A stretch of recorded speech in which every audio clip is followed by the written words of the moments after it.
Bonjour et bienvenue sur Radio Cessert. Nous sommes le 5 septembre 2024 et je suis Marc-Frédéric Gomez, en direct d'Île-de-France.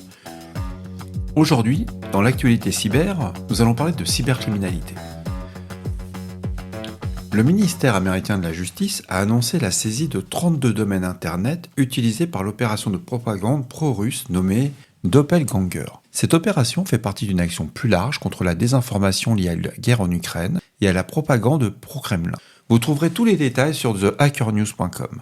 Passons au niveau des malwares. Ce malware, Immense Repos, est un voleur d'informations écrit en Python. Il est distribué via des emails de phishing. Ceux-ci contiennent de fausses factures et des commandes d'achat. Ce malware pose une menace sérieuse pour les utilisateurs de Microsoft Windows car il collecte et envoie des informations volées à l'attaquant. La source est GB Hackers. C'est pas une source primaire, mais c'est intéressant, ça se lit, ça prend 30 secondes. Après, si on veut en savoir un peu plus sur Immense Repos, vaut mieux utiliser d'autres sources. Des experts en cybersécurité ont découvert que des hackers, pensant utiliser un outil pour pirater des comptes OnlyFans, se retrouvent eux-mêmes victimes du malware Lumax Stealer qui vole des informations personnelles. Comme quoi, ils n'hésitent pas entre eux à se poncer, d'après hackread.com. Le groupe de menaces Earth Lucas a été observé utilisant un nouveau malware, le KTL Vedor, dans une attaque contre des entreprises commerciales chinoises. Assez surprenant. Ce malware est conçu pour s'infiltrer dans plusieurs systèmes d'exploitation. C'est toujours une source de chez Hacker News. Ça se lit. Je l'ai mis dans la revue de presse aujourd'hui, mais... Dans le domaine de la crypto-monnaie, des hackers ont dérobé 27 millions de dollars de crypto-monnaie sur la plateforme PenPay. La société a rapidement suspendu les retraits et les dépôts pour limiter l'impact. C'est une source chez Record Media. Allez lire l'article, c'est intéressant, c'est de voir que les hackers vont quand même cibler des endroits où il y a de l'argent qu'on peut très rapidement récupérer, l'anonymiser, le blanchir, si on veut employer un terme un peu plus agressif. Enquête intéressante. Dans le domaine des APT, le groupe APT Tropic Trooper, actif depuis 2011, cible traditionnellement les secteurs gouvernementaux et industriels à Taïwan, aux Philippines et à Hong Kong.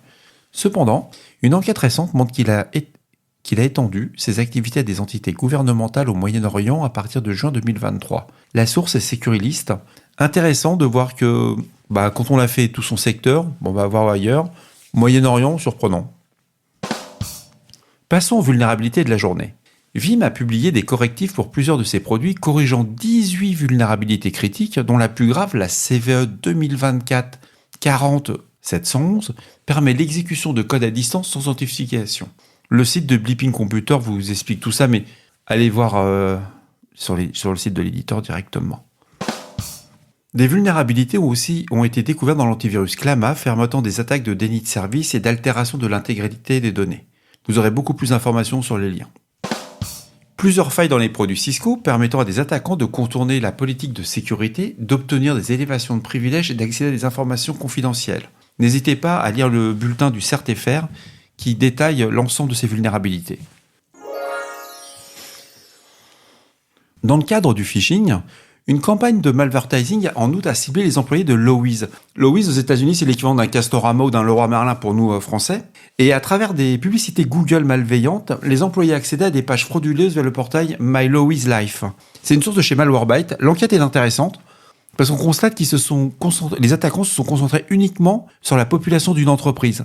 Généralement, quand ça se passe quelque part dans le monde, ça ressort parce que les attaquants ils vont juste faire ce qu'on appelle un ROI. Est-ce que l'attaque a marché ? Est-ce que ça permet de récupérer de l'argent ? Et si oui, pour les grandes entreprises, il y aura ce type de campagne qui va arriver.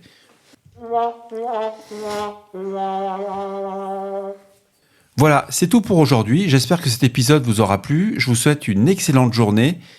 Comme vous avez pu le constater, je suis malade à crever.